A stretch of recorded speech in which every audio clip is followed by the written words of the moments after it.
Hi, I am your host, Erica Polsinelli, and welcome to Evolve by Erica, the podcast, where we talk all things spirituality, ascension, health, wellness, and beyond. I am so excited that you are here. Come on in.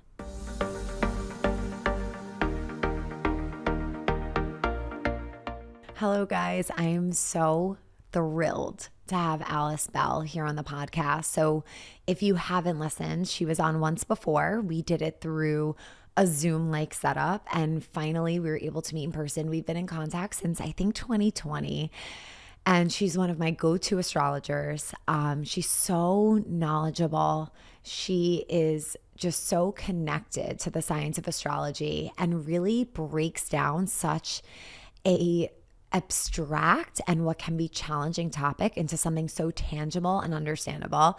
And I feel, if I do say so myself, I feel like I asked her a lot of questions to break things down that you may hear some astrologers or readings speak of, like the houses and the planets. And I really wanted you guys to walk away, and I wanted myself to walk away, understanding and knowing the meaning of each house, the meaning of each planet, what that brings, the meaning of your sun, moon, and rising. So I wasn't afraid to stop her and ask what I thought were probably elementary or basic questions, because I really want you, if you are trying to learn about astrology or want to learn more, I'm hoping that this will be a great foundation. I have to say, Alice was so generous in all that she offered. I feel like what she offered here could just be a course for someone to purchase. Like, she was extremely generous and shared so much. So I hope you enjoy the episode, and you can follow Alice at Stalk Alice on Instagram. She has so many offerings. So enjoy the show. I am so excited to be here in person with Alice, who I feel like, I feel like I know you. I obviously follow you. We talk all the time through DMs. We've done things together before. Yeah. And we have a podcast. So if you haven't listened to our first podcast together, definitely go and check that out. Alice also has a podcast of her own where she talks about astrology there. Yes. Didn't you just write a book, or are you in the process? My book is coming out June 1st. Oh my goodness. First of all, thank you for having me back, though. I'm so excited to be here and meet you in person for the first time. I'm so excited too. But yeah, like you were mentioning, I have my podcast. It's called Astrology and You, and my first book, Trust Your Timing, is coming out June 1st. So exciting. Congratulations. Yes. Thank you. Did you plan the creation of your book around what's happening in the stars in the sky? Like, did I plan to write a book when it said it was right for me to write a book? Did you use your chart at all to guide you in that professional process? Yeah, like I guess I had been approached to write a book like a few years back, like in 2019, 2020, and it didn't end up working out because the stars were not aligned in my chart, like activating those houses of publishing and writing for me. So when the opportunity arose again in mid 2021, going into 2022, the book got sold to publishers in 2022. That was when I saw, yes, this is actually going to work out this time, because the ninth house, which is the house associated with education, writing, publishing, was being activated in my chart. How do you know it's activated? That is by looking at transits to your birth chart. So you can find that on like websites like astro.com, AstroSeek. So cool. Yeah. What I love and what I've learned to love so much about astrology is, the reading that you gave me a few years back. I mean, maybe it was last year, the year before, but it was incredible to see how specific it was to each month and the things that would happen based off of how the planets and stars were aligned. And it helps to bring me, like, I don't want to plan my life according to what my horoscope says, but what it does help me to do is it helps me to plan. It helps me to have more awareness and to understand that there are seasons for everything in our life. And it allows us to release resistance and be able to flow more. Yeah, it's brought me so much inner peace knowing that there's a timing for everything. Like, that's where the title of my book, Trust Your Timing, comes from. It's not so much like, I always tell people, don't fixate on the dates in the future and when something might happen to you, but more use it as a guide of like, I don't need to be obsessed with my career not going the way I want right now, because it will happen eventually when everything's lined up for that. That's just one example. So true. And I think critics of astrology would say like, oh, I'm not going to read my horoscope and just like wait for something to happen because I'll just be expecting it. But it's more what I found. I think the strength and the beauty of astrology is truly taking that resistance away and finding that flow. And that's what my whole journey's kind of been about. And this is just like an added piece to it. Yeah. Yeah. So you found that stuff I did for your reading back in 2021 that's come true? 100%. Oh my God, I love that. And you kept saying also like you couldn't believe I was still at my job because you're like, I know, no, I was like leave. You're like you're ready for it, and you saw my chart that would happen and that it was almost like overdue. Yeah. And I knew that intuitively. Yeah. But it was so interesting. Yeah. We've been through a lot together. Like I love really how big you shift. said like I knew that intuitively, because astrology is never showing you like random events that happen out of nowhere. It's more like you already know in your gut that change needs to happen or that might be coming up soon, and astrology is reflecting that. Yeah. So what would you like, could you give us an idea of what maybe a theme of 2023 and anything that you think we might see in the collective, or any big dates or time periods that you think are standing out? There's a lot going on in 2023. I don't know if there's like one coherent theme. Okay. But there's a few bigger transits that are happening, like most notably in March, Saturn is moving out of Aquarius, where it's been since March of 2020. It's moving into Pisces for the next 3 years until February 2026. So that will really bring like Pisces-like themes to like everyone's attention, like a worldwide. If you look at your individual chart, you can see how that will affect you individually. But like for the collective, Pisces themes would be more of a focus on like mental health, spirituality, finding greater structure and like meaning in those things in your life. So seeing how that becomes even more prominent. Like I know things like astrology and spirituality have become big in the last 5 years, but I feel like things are about to be taken to the next level there. I'm so excited. I have full body chills. I'm like, I'm ready. I've been waiting. And then combine that with Pluto in Aquarius. That transit's going to be major. Like Pluto has been in Capricorn since 2008. It's the slowest moving planet. It takes like 250 years to move through all signs of the zodiac. So the last time it moved into Aquarius was the late 1700s. And so that's huge. That's going to be a 20-year transit that we're just getting a sneak peek of in 2023. And so if we think of Pluto moving into Aquarius, it's really like these huge themes related to technology, social media, how we connect and like form communities in our life, and how that might go through like a drastic change over the next 20 years. Like maybe there's a bit of like a hint towards that in 2023, but it's really just setting the stage for like the rest of the 2020s and the 2030s. Wow. Yeah. And I think, AI is like out of control right now. And I don't even think this is the start, which is scary. AI is going to probably become huge. And then like all that stuff going on with Twitter, like how there's power struggles going on there with certain social media platforms, or like how people are saying, oh my God, Instagram's dead now, or these bans on TikTok. It's like, how is that going to evolve once Pluto goes into Aquarius? Like what type of rules and regulations, because Pluto can be about like power struggles sometimes, will be on social media and technology. Interesting. Yeah. So that's something that you're projecting will play out in the next 20 years, you're saying? Yeah, you might see like themes immediately go into effect from March to July of this year when Pluto dips into Aquarius, but it doesn't fully get into that sign until 2024, the end of 2024 actually. So it's definitely a longer theme. Okay. So Jupiter is moving out of Aquarius into Pisces. No, Saturn's moving out of Aquarius into Pisces. Pluto's moving out of Capricorn into Aquarius. Okay. Jupiter is currently in Aries until May, and then it'll move into Taurus for the rest of the year. So Jupiter was mostly in Pisces in 2022. It did go into Aries in the summer. So it is like themes that were prominent for you from about June until October of 2022 are coming back for a final push from January till May of 2023.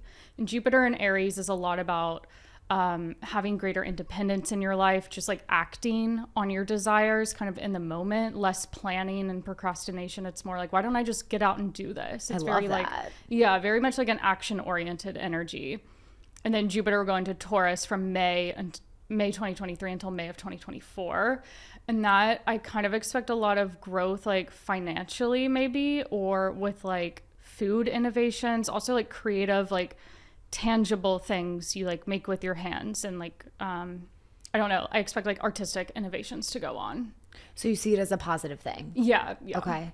Because Jupiter usually does, from what I understand, it's very expansive. Yeah. And usually like abundance. Exactly. Abundant as It well. brings abundance to like whatever sign it's going through and part of your chart as well. So like when it was in Pisces, it was like a lot about, I don't know, emotions almost felt overwhelming in 2022 for a lot of people I know. But then also the continual rise of spirituality, and then Saturn, like I said, is going into that sign too, just continuing that Pisces theme.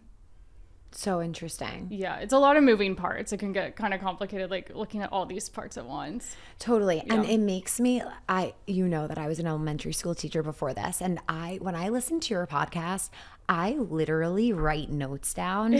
So I listened to your podcast about the houses, and I wrote down like a whole note in my phone about what associated energy or theme is associated with each house. So I have it.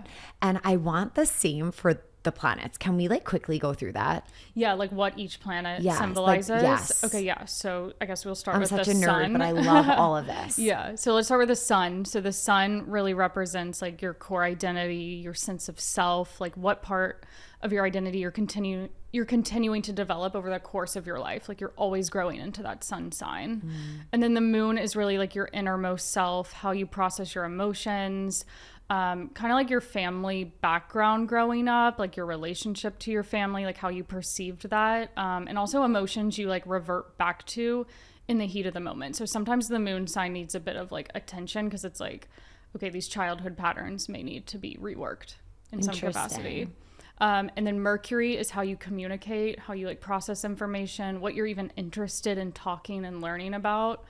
Venus is like how you relate to other people, what you find attractive, like both in people, and then also what clothing do you like to buy, what's like your aesthetic, and also how do you handle money. And then Mars is how you like act on your desires, what motivates you, what like drives you, what you want to put energy into. Also like your style of getting angry and upset with people. Are you more confrontational? Or are you like a little passive aggressive? And then also like what turns you on, like sexually, is definitely represented by Mars. And then we move on. So those are all like the inner planets. They move very quickly. So they're very personal to you in your chart. And then from here on out, the next planets I'm about to talk about or are more representative of like generations. So Jupiter takes a year to go through a sign. So everyone like in the year you were born is going to have the same Jupiter sign as you. Oh, wow. Yeah. So Jupiter represents like higher education, travel, foreign travel, foreign cultures, also areas like writing and publishing and sharing knowledge. And then Saturn takes about 3 years to move through a sign. So again, like same age group will share same Saturn sign. Saturn's a lot about like putting in hard work, knowing like where you're kind of met with limitations and how to work with that. And it's not everyone's favorite planet because it tends to bring like stress to wherever it's located in your chart, or just like repeated hard lessons that you have to learn how to master over the course of your life. And then we get into like the most slowly moving planets. So Uranus spends 8 years in a sign, and it represents kind of like abrupt change and instability in some cases. It's not always good or bad change. It's just like Uranus is just like unexpected change, basically. And then Neptune has a lot to do with like spirituality, creativity, but can also represent like where boundaries are a bit blurred, or where you maybe, I don't know, have a hard time like asserting yourself and standing up for yourself. Like you allow other people to kind of like cross boundaries in that part of your life, or there's a bit of like haziness and confusion there. Interesting. Yeah. And then the last one's Pluto, and that represents, I mentioned like power struggles, a lot of like deeper inner transformation, and really having to like look at the shadow side of yourself, and kind of like dig up these like buried, repressed habits and feelings and like transform them. I've heard that our country is actually in its Pluto Pluto return. Yeah. right? Yeah. Because I mentioned like Pluto takes 250 years. That's like a rough estimate to go through all the signs. So when the US was formed as a country, Pluto was in Capricorn, those last degrees of Capricorn. And it's taken from the late 1700s until now for it to return back to that same degree of Capricorn. Wow. Yeah. Which is hopefully symbolic of just a new structure and newness and hopefully great change. But I don't know. What do you think? I think we've already seen like a lot of like disruption going on in the US and kind of like chaos the last few years with that Pluto return in effect. I am a little nervous for the Uranus return which is that is when Uranus moves into Gemini in 2025 2026 for 8 years, and that historically has marked periods where there's like a lot of kind of change going on in the US. So the first time the Uranus return took place was the Civil War. The second time was World War II. Okay. I don't want to like scare anyone, but like honestly, I wanted to ask you that specific question because it's been something on my mind. Like, we see what's going on in our world and it's scary. And it's not something I typically talk about or focus on. But in this context, I'm interested in knowing how it lines up because I think it helps us to understand like that this all has a bigger meaning than what we're seeing in the here and now. And that it's literally written in the stars. And it helps to promote, I think, a sense of surrender. Like this is part of the divine plan for whatever reason. Exactly. Like you were born at a specific time period to witness these types of transits. Yeah. So that's 2025, 2026? Yeah, I think we'll start to feel that as early as 2025, but like that will last until the early 2030s, like an 8-year period. Wow. Yeah. Wow. Yeah, I'm definitely nervous, but I don't want to like freak anyone out, like doomsday, but you know, like I don't want to pretend everything's going to be happy. Right. Yeah. Right. Yeah. And I also think that in this day and age, war or something like that we've seen in the past can look very different today. It doesn't mean it has to look the same way it has in the past. It could just be a lot of people believing something or acting a certain way on one side versus another side, and it may not play out in the way that it has in the past. Yeah, just basically like country maybe needing to reorganize itself. Yeah. Like the way things have been going clearly are not working anymore. Yeah. Very interesting.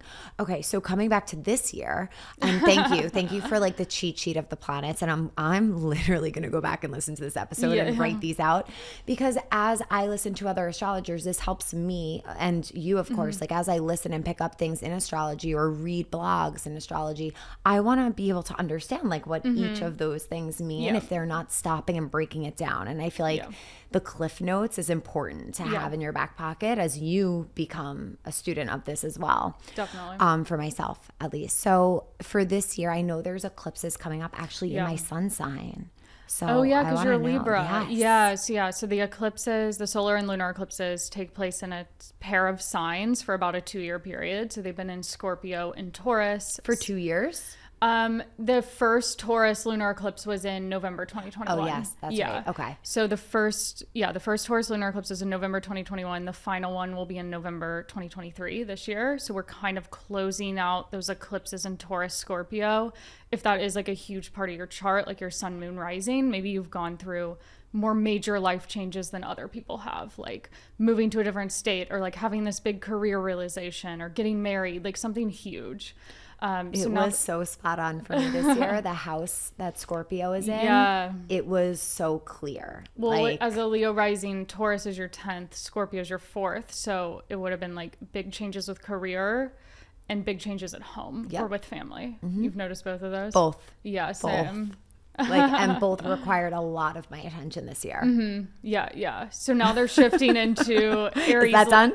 Yeah, Okay, good. Well, no, it's not done yet. It's like final chapter. Like you're used to that energy though. There'll be a final Scorpio eclipse in May and then the final Taurus one in November. And then that cycle's done for 9 years. Okay. It'll return 9 years from now. And then they shift into Aries, Libra. The eclipses start to shift into those two signs because they move backwards through the signs, like Taurus to Aries, Scorpio to Libra. The first Aries solar eclipse will be in April. I think it's April 19th. And then the first Libra solar eclipse will be in mid-October. April 19th is my half birthday. Oh my God. Yeah. I that's wonder crazy. if the other one is going to be on October 19th. Does it usually work that way? No, it doesn't work Okay. that way. It's like, it's whenever a solar eclipse is like a new moon, Gotcha. just conjoined with the north and south nodes. So it's like whenever that new moon in Libra season is taking place. I can't I think it might be around what is it? The 10th. I feel like it's around the that 11th. time. I think it's around the 10th or the 11th. Yeah. Okay. And what themes are we seeing with Libra and Aries? So Aries and Libra are both like, Aries is about independence, taking action, being like your own person, while Libra is a lot about partnership, compromise, like learning to work better and communicate more effectively with people around you. Love So it's that. kind of like striking a balance between those two. Like, how can I act on what I want while still being mindful of the people in my life? And this is definitely a lighter energy than Taurus, Scorpio. Like, Scorpio is really deep. And so I feel like a lot of people have had like these really tough emotions coming up, or questions surrounding security and money and like, how do I feel safe? And now it's more of a lighthearted energy, I feel, as we shift into Aries, Libra. It's more like social, like, what do I want? Beautiful. Yeah. Yeah.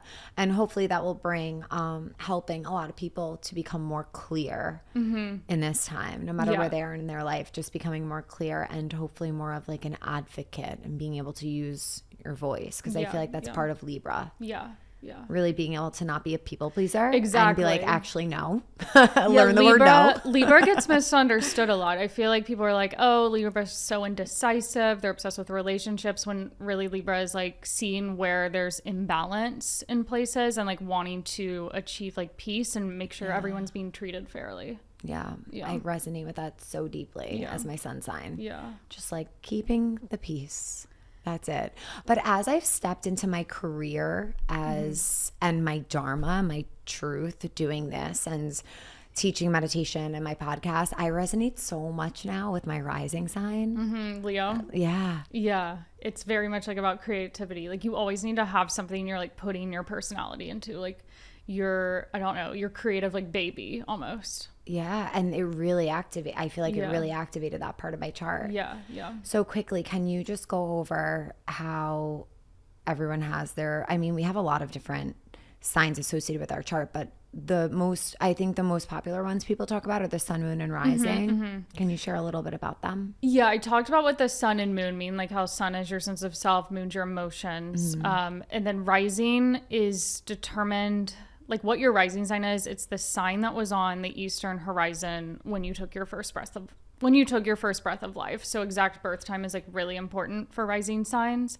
But it's how you kind of like present yourself to the world, like what image you project, as well as like the lens through which you approach the rest of your life. So like as a Leo rising, those themes of like creativity, inner child, like needing to put your personality into something, that taints how you go about relationships, work, friendships. Like, you always have that lens through which you're approaching situations. I love how you describe that. Yeah. I've also heard that it's kind of how other people view you as well. Yeah, that's one aspect of it. Yeah. And that like changed me. Like at first when I saw Leo, I was like, there's no way I'm a Leo. And then I'm like, oh my God, I'm such a Leo. I know, it's not even funny. Also, like how you dress is definitely determined by the rising sign. Like, like what type of clothing you like, how you like to present yourself, basically. So interesting. I love that. Yeah.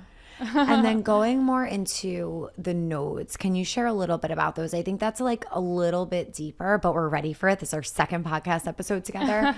It's an area that I definitely want to learn more about. And I believe mine is in Virgo and Pisces. Could that make sense? Could that be? Yeah, are you born in the late 1980s? 88. Yeah, because 89, I think they were Leo Aquarius. So yeah, that would definitely make sense. So the North Node, actually, just to like preface it, if you're looking at the nodes in your chart, they're these like horseshoe symbols. So the North Node's like right side up horseshoe, South Node's upside down one, exactly opposite. And the sign and house they're placed in your chart is really indicative of like the South Node is what skills you like already are good at, like what comes naturally to you, and the North Node is more like what is a bit scary to you or makes you feel uncomfortable, but what you need to develop to feel more fulfilled. So like whenever someone's stuck or like doesn't really know what to do with their life, looking at the sign and house placement of your north node is so important because it's like you're going to feel the most fulfilled when you do those activities. So like Virgo. Okay. I think your north node is Virgo. Is it? Or is it north node Pisces? Do you know off the top of your head? I feel like the one that feels more natural to me would be Pisces, and the one that I need to work towards is Virgo. If I had to guess, but I actually think based on the year you were born, it's north node Pisces. Okay. Because I was a few years later and it had moved backwards to Sagittarius. Okay. But yeah, Pisces is more, so with Virgo and Pisces, those are both like service like signs that are very much about how can I like improve my inner self and also like be of service to other people. So that makes so much sense. Like you're helping people with breath work, like with forming a community and like helping people dig deeper into like their inner selves. That's very much like striking a balance between those two signs. And also with the South Node in Virgo, maybe you already have a natural interest in things like physical health, wellness, nutrition. Totally.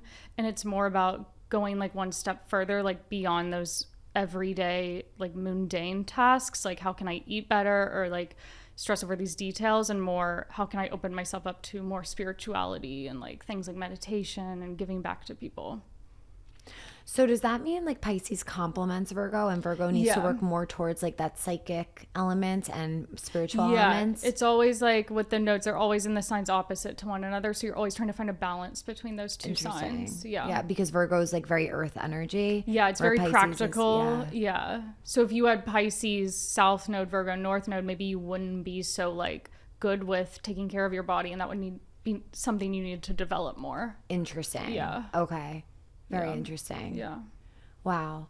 So I also think I heard that we have an extra Mercury retrograde this year. Typically there's like 2, but there's 3, or typically there's 3 and now there's 4. Yeah, typically there's 3. This year there's 4. It just depends on what sign Mercury retrograde is happening in. Okay. And because it's happening like at that start of the year, so it happened in Capricorn in January a few weeks ago. And then it happens in Taurus and then Virgo. And then it's starting to shift out of Capricorn back into Sagittarius as we get into 2024. So the last retrograde of the year will be part Capricorn, part Sagittarius. And then it fully shifts into the fire signs going into 2024. So Sagittarius as the December one of 2023, and then Aries, Leo, Sagittarius again next year. I really noticed that there's like always an Instagram or like a huge glitch that happens during one of them. Yeah, there's always some technology that goes down. And yesterday I was having the weirdest situation with my stories. Things were getting deleted and I'm like, this feels like a Mercury retrograde glitch, but it wasn't. Really? It was, and other people were DMing me saying they were experiencing that too. And that's so typical of what I've noticed during Mercury retrograde. Just something very random and odd that's happening with technology. Similar Mercury retrograde energy would be like when planets connect with Neptune. Like I said, like Neptune causes things to be like very confusing or like releases like the structure surrounding things, and the moon was opposite Neptune yesterday. So maybe that's why there was like some confusion with I can't get a grasp on these details and that type of stuff. Oh, that's interesting. And this year Mercury retrograde was in the beginning of the year when everyone was like starting like the new year off, but that was like not new year energy at all. Wasn't. And there was the Mars retrograde going on until January 12th, and then the Mercury retrograde lasted till the 18th. So yeah, really slow start to 2023. Really slow start, and that's okay. Like that's also where I think it's kind of like that internal acceptance, where if you weren't feeling so chipper and excited to start the new year off, it's like, oh, wow, this makes sense because of the alignment in the sky and how right now I'm actually supposed to be resting and still reflecting, even though the calendar year is telling me otherwise. It's still time to reflect. Yeah, exactly. Next year, the Mercury retrograde will end on January 1st, which is really nice because it's like, oh my God, it's over. Like, let's go. And you really feel that. Yeah. Like you really, really feel the shift. Yeah. It's really powerful as we, become more intuitive and just pay attention to that. So we've spoken about this. I feel like we actually did a whole event around this, around like the age of Aquarius and that energy. Yeah. So what I know from Kundalini that we're we're entering, like we don't really know the dates of the age of Aquarius because when you're in it, you don't know when it actually begins, when it actually ends. It's more like tracking those patterns later and zooming out. But is there something this year that's showing movement towards that collective state and consciousness and elevation? I guess what you said about Pisces sounds very spot on with that. Well, when we did that event about Age of Aquarius in January 2021, that was about Jupiter and Saturn moving into Aquarius. So both of those two planets met up in Aquarius for all of 2021. And now Pluto is moving into Aquarius in March of 2023. So that is almost more major than Jupiter and Saturn in Aquarius because it's 20 years versus just 3 years for Saturn, 1 year for Jupiter. So I feel like almost like everyone was so hyped up about Age of Aquarius in 2021 when they should be, I guess, more hyped up about that type of energy this year. That's so interesting. I wonder what led to that. It was like wasn't it like the 12121 portal or something like that? Yeah, it was 12/21. It was end of December 2020. Yes. Yeah. I remember that. And there was so much hype online. Yeah, they met up at like 0 degrees of Aquarius. So I also think that like, 0 degrees. Like that was kind of hyped. Speaking about the degrees, is there like a quickie understanding of like the energy being more potent at 1 degree than the other? Like what is important to note when looking at that? I don't typically, like in my practice, I don't study degrees that in depth. So I don't know if I can give the best answer on this, but there are 30 degrees in each sign and there are some degrees that are stronger than others, like 0 degrees of cardinal signs like Aries, Cancer, Capricorn, and Libra. Like those are really important because they also mark like the winter solstice, like the summer solstice, the fall equinox, that type of huge event going on. Okay. And it's called like the Aries point in astrology. So that's really the main one I focus on. I know there are like certain decans of each sign, which is like the first third of a sign. Those degrees may mean something different than like the middle and the last. Gotcha. Yeah. Okay, because I've heard of that before, but I'm like just exploring deeper and trying to learn like as I go, but that's beyond me. Like I'm not really sure what's going on with the degrees. I think rather than like worry about all the different meanings of every single degree, it's more like what degrees are the planets located in my chart. So if you're looking at your birth chart, it's like your sun is what day of Libra season are you born on? October 19th. So your sun I think is at 19 or around 20 degrees of Libra. Yeah. It would be like the later degrees of Libra because it's so late in the season. Yes. Actually, sorry, it might actually be at like 29. Okay. Yeah. Yeah, because it starts, I think, mid-September or end of September. Yeah. And it goes to like October. Yeah. I'm on the cusp, I guess. The Of later end. Libra, Scorpio. I guess I'm pretty, I think like I know 25th is definitely Scorpio. So I'm close to the end. Yeah. 22nd, 23rd, I think is when the seasons change. So yeah, you would be like a 28 degree Libra sun. I actually saw, like, I love when it's Libra season and looking up like Libra memes. Yeah. And this year I saw, they're so funny because they're so relatable. Like there was this one about like playing out a song. Like I guess that's like a Libra thing because I don't know, maybe it's like you find something you like and you just like obsess over that one thing. But there was another one that specified like about like October Libras. Yeah, those are like memes. Like it's just like people Nonsense? wanting. It's just people wanting to hate. Like, oh my god, like September Libras are better than October. Okay, so there's like no meaning to that. I wouldn't put that much weight into that. Okay, that's so interesting. The other question I wanted to ask you is I've seen you post the astrology of your age. Yeah.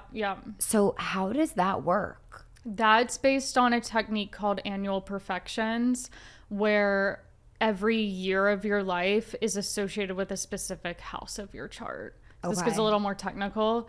But if you're getting into prediction type astrology, this is probably the easiest entry point where like when you're 0, like your first year of life is a first house year. And then because there's 12 houses in the chart, that first house year repeats at age 12, age 24, age 36. So it like goes around the chart. And so Like what age are you? 34. Okay, so you just turned 34 in October. Yeah. So this is an 11th house year for you. So it's a lot about group, community, feeling the support of other people, like growing an audience for your work, like networking. Whereas like 33 was a 10th house year, and that was a lot about like career change. Like, didn't you change jobs right around your 33rd birthday? Mm-hmm. So like figuring out like what is my long-term vision for work and making adjustments there. So you kind of have to know the theme of every single house, and knowing what age you are, how the themes of that house will become prominent for a year-long period. Can we quickly go through the houses? Yeah. It won't be that quick, but this is literally like what Alice is sharing here is really like intro, and it's gold. Like for me, understanding these things makes something so complex so digestible. Yeah.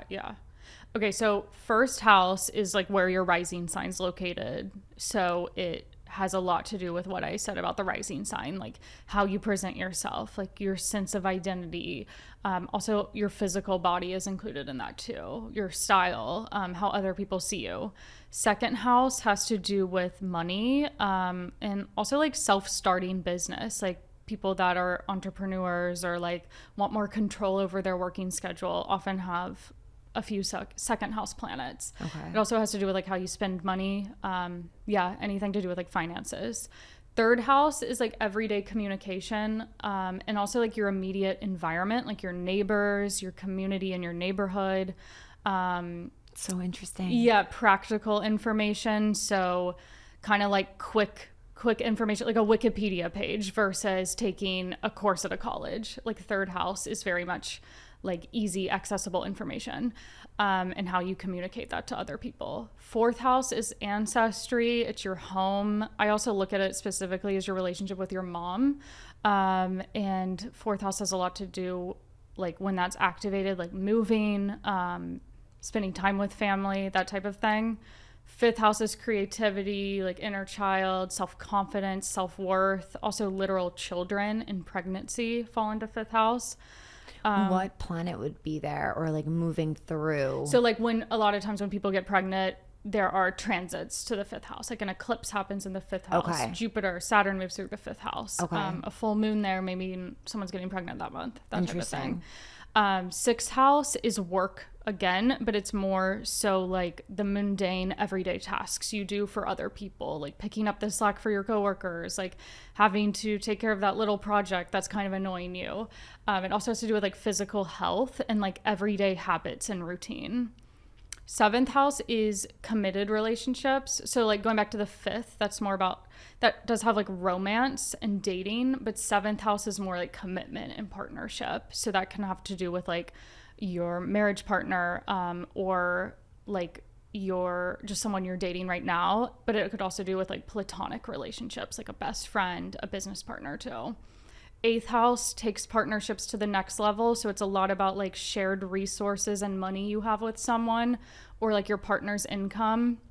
Then it also deals with like kind of more difficult topics like psychology, mental health, mortality, kind of all those taboo areas you don't like openly discuss, but people with eighth house planets are like, them, right? Yeah, like you're obsessed with that type of stuff. And then ninth house is education, but more like going back to get a higher degree in college, or being obsessed with like philosophy and like understanding the bigger meaning in life. Also foreign travel and foreign travel, education, foreign languages, writing, publishing are all ninth house. 10th house is career. It's more like bigger picture career though. Like where 6 was about work, 2nd was about money, 10th is like recognition and being like known for what you do at work, or getting greater attention and responsibilities there. It's like your life calling.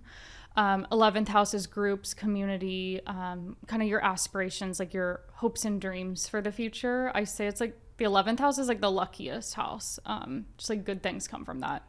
And then 12th is a lot about isolation. Again, another mental health house where it's like, what are my like self-undoing patterns and how can I like work through that? It's like everything that's not easily seen to you. It's like you have to go deeper to figure that stuff out. Wow. Okay. Thank you for Yeah, that. it's a lot. It is, but I think it's so important, like the listeners writing it down or putting it in your notes in your phone and just having that with you so that, and knowing what planet, so looking at your birth chart, knowing what planet is in which house, because when an eclipse comes, you will have a quick, easy way to know how this may impact you. Yeah. I have a question. I don't know if you could answer this, but I know what I like about astrology is if I go to you or someone for a reading and maybe I'm thinking like, you know what, I really want to go deeper in my studies as a Kundalini teacher or as a breathwork teacher or whatever it may be. I'm feeling really guided to further education. But that going from a thought to actually into fruition, it takes a lot of effort. It takes perseverance. It takes dedication. And it's so easy to just not go and take action on that. But if I go to you for a reading and you're like, Erica, this year it's all about continuing your studies, like that helps me to know I have to take action on that. Yeah. So say I didn't, say someone didn't check in with their astrologer. Yeah. Like, does that come back around where you finally get it? Do you choose a different life path at that moment if you don't tune into your chart? Well, that's like what I was saying at the beginning. It's like astrology is already telling you what your intuition is telling you. Like you want to continue your studies because you're having ninth house transits right now. You wouldn't have that feeling of I want to continue my education and learn more if other transits were happening in not ninth house. So you're getting that feeling because of what's happening to your chart. If you decided not to act on it, you were just like really interested in it or decided to like maybe do something on your own, not formally enroll in a course and save that till later, there will repeatedly be transits to the ninth house. Like Jupiter's there right now, then the eclipses are there till 2025, and then Saturn comes in 2026. So there's always these ninth house opportunities that come around every few years. So it's not like you necessarily just miss it forever. No. Yeah. Yeah. That's so interesting. When you say a transit in your house, how can someone that's listening find that out if they don't have an astrologer with them? Yeah. So that is, you kind of have to know what the symbols are for each planet, but you're looking at a transit chart, like on astro.com, astroseek.com. You're plugging in transit chart and it's showing where the planets currently are in the sky. That's the transiting planets. So where are they in February 2023? And where is that falling in relationship to your birth chart? So like Jupiter's in Aries right now, seeing that transit take place around your chart and knowing where is that Aries house in my chart? Like, okay, is that my second house? Is that my 10th house? Is that my fourth house? Like, and we might not have Aries in our chart, correct? No, everyone has all 12 signs. So even if you don't have a planet in Aries, like your moon or Venus or whatever, you will still have a house ruled by Aries. So your ninth house is Aries as a Leo rising, whereas someone with a Pisces rising, Aries is their second house. So yeah. So we always have a sign in our chart, but the planets. So you have all signs in your chart. It's like there's signs, planets, and houses. So there's 12 houses. Every house is ruled by a sign, and some houses and signs have planets placed into them, but not all of them. That's what I was thinking when I said that about the signs. Yeah, but you still have that house and sign in your chart, even if planets aren't in them. Yes. Yeah. Okay. Yeah. Anything else that stands out for 2023 that you want to share? We went over, I would say eclipses, Jupiter, Saturn, and Pluto are like the huge things. Another big event would be the Venus retrograde in Leo, which takes place end of July to early September. Okay, how are we going to feel? Because I love the summer. Like, I like to feel good in the summer. Last summer, I didn't feel so great until Leo season. Like Cancer season was heavy. That's because it's your 12th house. Oh, so Cancer season is always going to be heavy. And like I'm so excited. Summer just started, and like I want to feel so great. It's my favorite season. Then I'm like, here's Cancer season. Yeah, it's the worst. Oh my goodness. Venus retrograde is like. It's very much like reflecting on your relationships, like what patterns do I keep engaging in when dating or with my partner, and like how can I change that aspect of myself. Oftentimes it'll bring up like people from your past, like an ex or an old friend, in order to like resolve anything that went on there or get closure. So it's a lot about kind of reflection and wanting to do things differently in your love life and also your social life. Okay. Yeah. Does that have to do with professional as well? Because Venus represents money, sometimes it can be like, how can I reorganize my money, or what is like making me the most money, or like for people that work for ourselves, like you and me, we might feel it a bit more because it's like paychecks aren't the same month to month, but it's kind of like, what's most meaningful to me? How am I being valued and appreciated at work? It could have that element to it. And that's from July. Yeah, to end September? of July. I think it starts July 28th and in September, like 5th. I'm not sure if that's 100% the dates, but yeah.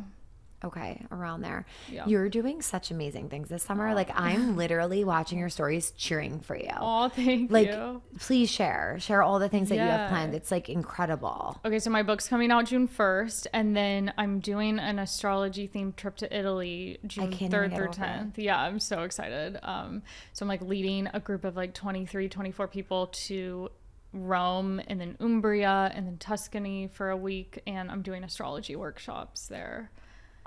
Did you have these places that you've been excited to go and see or research? Yeah, like because I studied in Italy during high school, and then I lived nearby in college. So that's always been like second home to me. Like, I love it there. I go back every year. And then I started to realize, I was like, there's a lot of astrology, like art in references in Italy. And I was like, that is a dream to put together a trip and like show people these places and have astrology workshops. And then this company reached out to me that organizes itineraries and stuff like that. And they were like, do you want to host a trip? And I was like, yeah, like that's a dream. What in your chart allows you or helps you be down for that adventure, be down for traveling somewhere that may be a little unknown? And because that's like huge. And I'm looking at you as like, oh my goodness, I'm so excited for her, because that's something like I would be scared and uncomfortable to do. Really? Yes. And I've been told it's because of where Scorpio is in my chart, just like wanting to be home a little bit more. I think maybe you told me that. We have the same Scorpio placement, so that wouldn't be it. I mean, I do have my North Node in Sagittarius. So it's a lot about Sagittarius, like foreign travel, teaching, like spirituality, like all blending that together. Wow. That's so exciting. And it sold out so quickly, as I knew it would. Yeah. As soon as you posted it, I'm like, oh my gosh, this is going to be the trip of a lifetime for so many people. Yeah. And then you planned a second one, didn't you? I launched today, Greece. Today? Yeah. Oh my goodness. Today. It hasn't sold out yet, so if you're listening and want to come, you think, I hope. Get on it. I really want to go to Greece. So this one is planned for September 28th to October 4th. Wow. So if you want to come to Greece with me and learn astrology. That's beautiful. Yeah. And where are you visiting when you're in Greece? We're doing mainland, so starting in Athens, but then going a bit like south to these ancient ruin sites that I've like studied in art history, like huge like ancient amphitheaters and like citadels. I'm like so excited. It's amazing. Yeah. So exciting. Yeah. There's so much excitement happening in your life. Tell us a little bit about the book writing process. Okay. It was because intense. I know you are also British Vogue's astrologer as well. So you do that, you create horoscopes and you do the astrology for them. Yeah. You have your own business. You sometimes do readings when you have the time. Yeah. You have your podcast, writing a book. Like, how did you sit and do that like head down work? So the publishers, when my book got bought by a publisher in June, they were like, okay, you have until December 5th to turn in the manuscript. And I was like, oh my God. Take me back. Okay. How did it get bought by a publisher? Okay. Like, tell me. So everything. In spring of 2021, I had an agent, a literary agent, approach me and say, like, have you ever thought of writing a book? I love how you communicate astrology on Instagram. I think you could like... Was it a follower?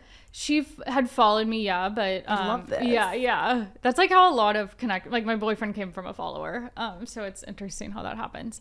But she reached out. She was like, I would love to work on a proposal with you, because when you're writing nonfiction, you have to give publishers this big proposal that's like a sales pitch. Like, why is this book relevant in the market right now? What would the outline of this book be? Where are the sample chapters? So we worked together, me and the agent, on that for a year. And then in May of 2022, we pitched that to various publishers.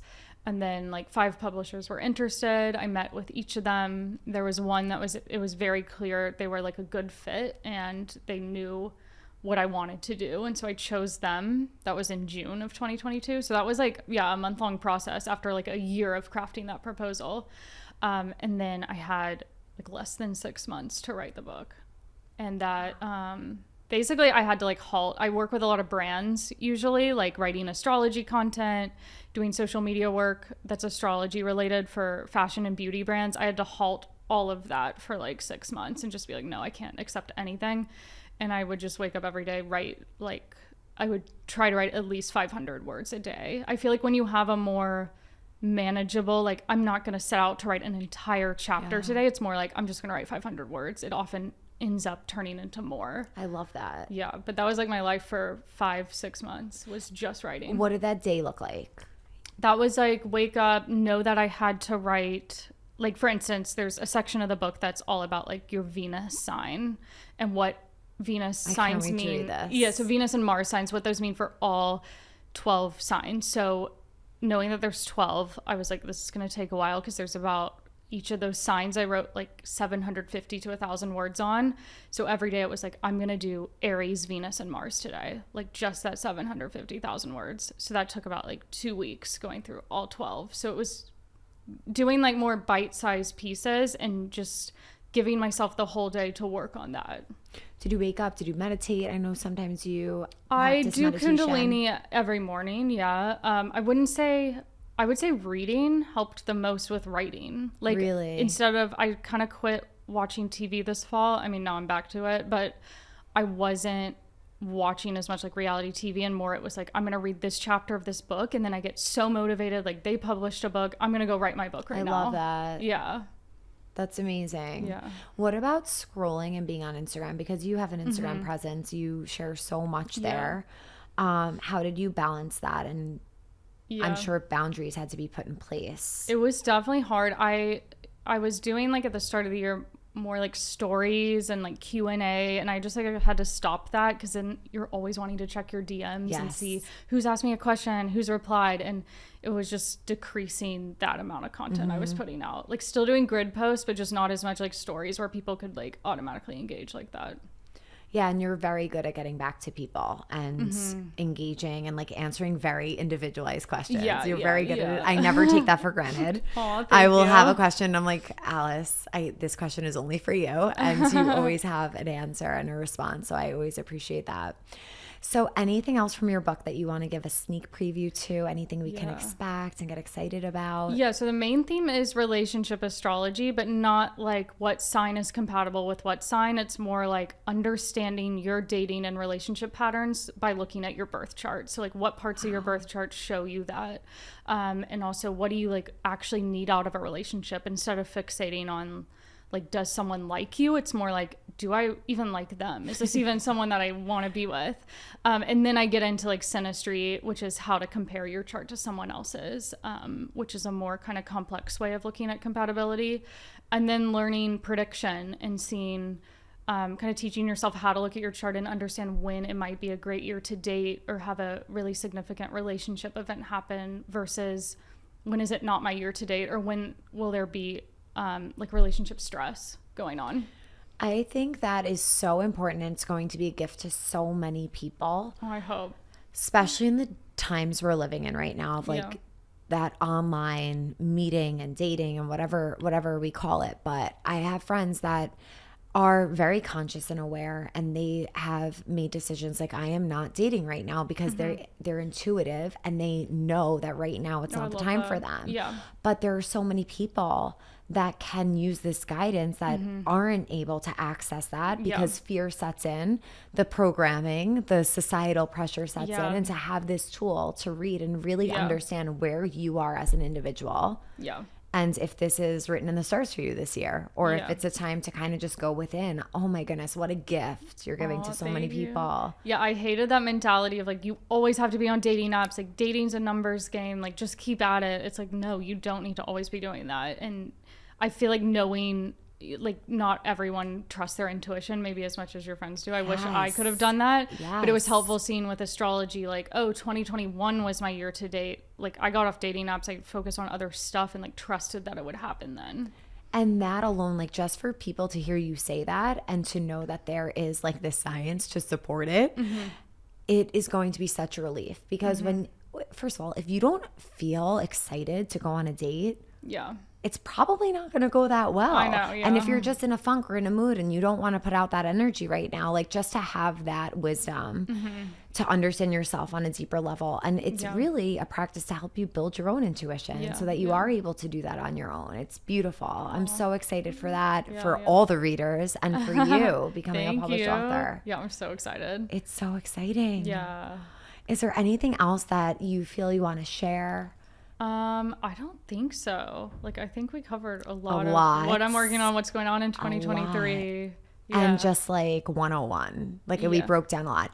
If someone has no idea about astrology and they just want to get started, is there something you would share with them? Yeah, there's a few resources like, so first you can listen to my podcast, Astrology and You, especially like the earlier episodes, like you talked about making notes in the houses episode, really understanding that. That's a free resource. I also have courses if you want to like really understand your birth chart. That's on my website, alicebelleastrology.com. Also on my website, I have like a whole book list of like what are the best books for astrology beginners. You can find that there. And then there's apps that you can download on your phone. Like the Pattern, you can download that. It pulls up a whole chart, shows you what planets are in each sign. The same goes for the app Chani, which is by this astrologer, Chani Nicholas. And she has a great app that is just like a free resource. Like, here's my chart. This is where everything is. Yeah, I like using those because it's all right there for you. You can read it and just understand yourself more. And you're like, oh my goodness, this makes so much sense. Yeah. Well, thank you so much. I'm so happy we finally got to be in person together. I can't even believe that we weren't before this. I know. Because I feel so connected to you. Yeah, because we're both Leo risings. Yes. Thank you so much for being here. And everyone can follow you on Instagram. Yes, at Stalk Alice. So definitely follow her. She shares so many amazing resources. Anything that's coming up astrology-wise, you're sharing. And I always save them to go back to them. Oh, thank you. Yeah, weekly horoscopes for Vogue, and then I share all that other stuff on my Instagram. It's amazing. Thank you so much for the work that you do and for being here and sharing it with us. Thank you for having me. Thank you. Well, that was exactly how I described, just very thorough, a lot of detail. Alice is incredible, and I feel so fortunate to know her and grateful to have her here on our podcast and in this community. And after the show, I actually was lucky enough to get a little reading from Alice, and she just shares some transits and planets that are going through the chart to help you understand what you can expect in your year, which was super exciting. So I hope you guys enjoyed the show. If you want to learn more, please check Alice out and everything that she has to offer. Thank you for being here. May the longtime sun shine upon you. Sat Nam.